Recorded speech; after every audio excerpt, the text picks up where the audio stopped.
Kalau kita coba renungkan, apabila seseorang berbuat kebajikan, itu semuanya karena Allah Subhanahu wa Ta'ala. Contohnya, ada orang pergi ke masjid hendak melaksanakan sholat berjamaah, maka tentunya dia bisa berangkat ke masjid itu karena diberi kaki yang sehat, diberi tangan yang sehat, diberi mata yang sempurna, telinga, organ-organ tubuh lainnya yang sehat. Mungkinkah seseorang bisa menuju ke masjid kalau tidak menggunakan sarana-sarana dari Allah Subhanahu wa Ta'ala? Jadi semuanya itu karena Allah Subhanahu wa Ta'ala. Belum lagi diberi nyawa Kalau sudah tidak bernyawa kan tidak mungkin bisa datang ke masjid. Kemudian juga hidayah. Kalau tidak diberi hidayah, walaupun semuanya itu ada pada diri seseorang, tidak akan dia bisa berangkat ke masjid melaksanakan perintah sholat berjamaah. Jadi sebetulnya semuanya itu karena Allah Subhanahu wa Ta'ala.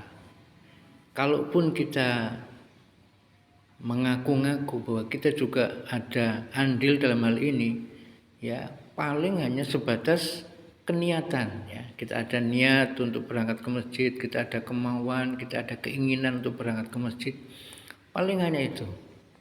Dan itu pun sebetulnya niat kita, keinginan kita, kemauan kita, itu pun juga atas hidayah dari Allah SWT.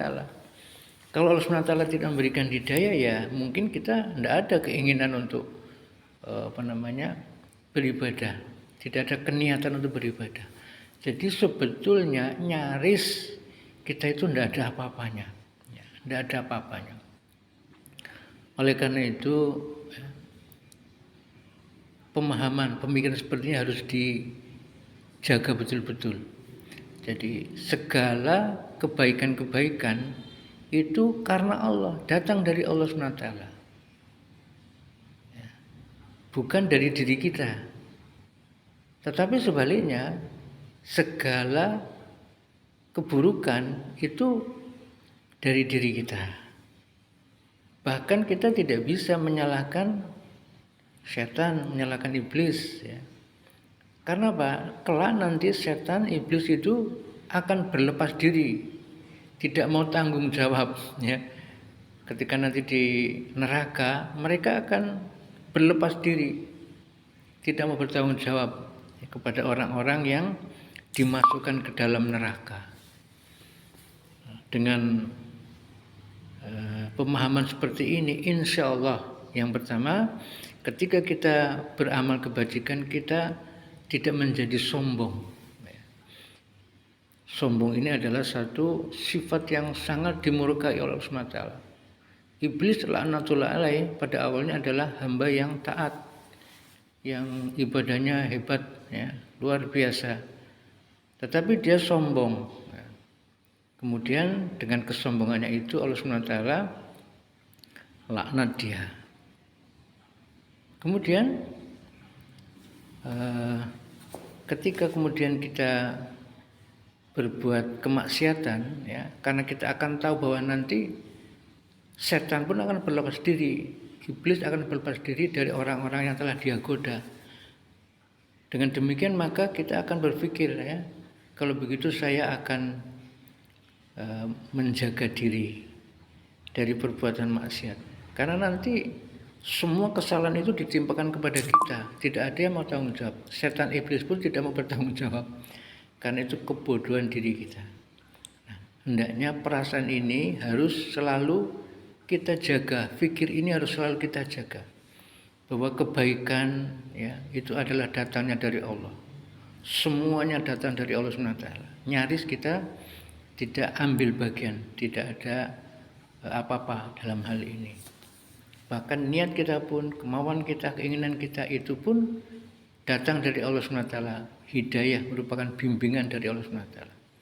Dan ketika kita ada niatan, kita ada keinginan, ada kemauan, maka selebihnya semuanya Allah SWT semuanya.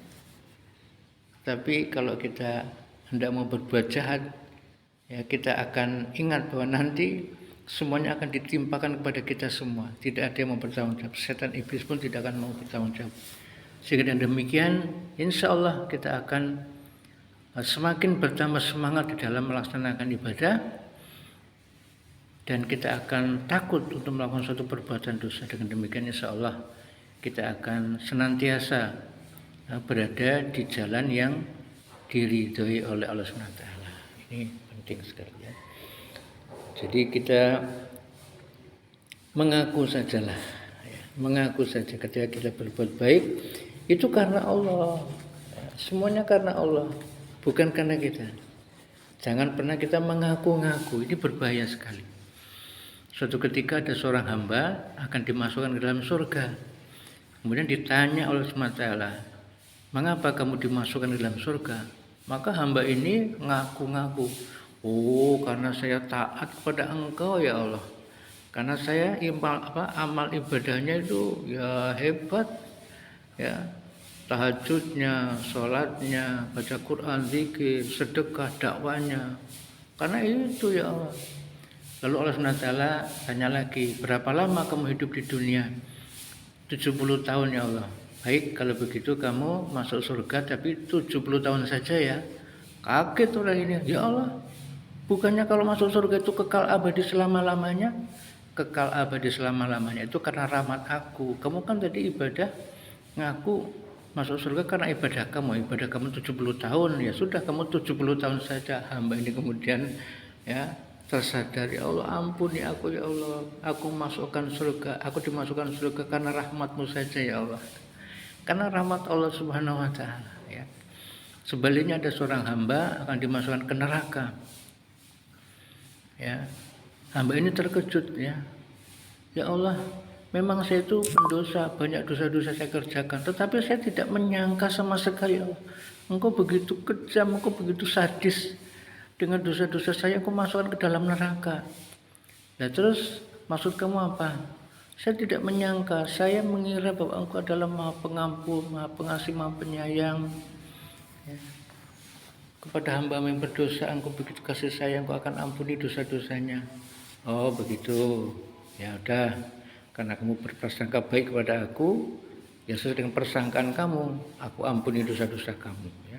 Gak jadi dimasukkan ke dalam neraka. Ini seorang hamba amal-amalannya padahal banyak dosanya, tapi dengan kasih sayang Allah SWT dimasukkan surga.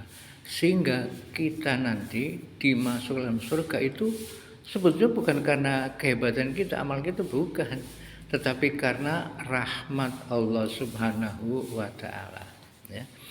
Karena kasih sayang Allah SWT, karena kebijaksanaan Allah SWT. Dan Allah SWT menyelamatkan kita, itulah Allah SWT seorang da'i. Maksudnya Allah SWT da'i yang sebenar-benarnya da'i. Da'i itu ya menyelamatkan. Rasulullah juga da'i menyelamatkan. Nah kalau kita ingin dianggap sebagai da'i, ya kita harus berpikir keselamatan. Keselamatan seluruh umat manusia sampai kepada bayi yang terakhir lahir itu, bagaimana kita pikir yang selamat ya. Jangan kemudian yang selamat itu saya ya, kelompok saya ya, kamu neraka bid'ah neraka. Itu bukan seorang dai, tidak begitu. Allah SWT berusaha untuk menyelamatkan kita ya. Kemudian Rasulullah juga begitu, melihat ada orang tersesat diselamatkan, bukan kemudian hanya disesatkan, sesat kamu, neraka kamu, itu bukan dai ya. Jadi bagaimana kita berpikir agar semuanya selamat, bagaimana ya, kita meyakini bahwa segala kebaikan itu datang dari Allah, karena Allah, dan segala keburukan itu sumbernya dari diri kita sendiri, bahkan bukan dari setan iblis. Dengan begitu insya Allah kita akan semakin semangat di dalam beribadah, kita akan tercegah dari perbuatan keji dan mungkar, dan kita pikirkan bagaimana seluruh umat manusia itu yang penting pokoknya selamat. Nah, yang penting selamat ya. Kita tidak melihat kepada yang lain-lain ya. Perbedaan-perbedaan itu bukan untuk dipertentangkan, bukan untuk diperuncing, bukan untuk dicari-cari kesalahannya, bukan untuk dicari kekurangannya ya. Bukan untuk dicari-cari yang lain, tetapi bagaimana yang penting semuanya selamat ya. Kita melihat kesamaan-kesamaan, kita punya Allah yang sama, punya Nabi yang sama, punya ajaran Islam yang sama ya. Maka insya Allah untuk itu Allah SWT akan selamatkan kita semuanya, insya Allah.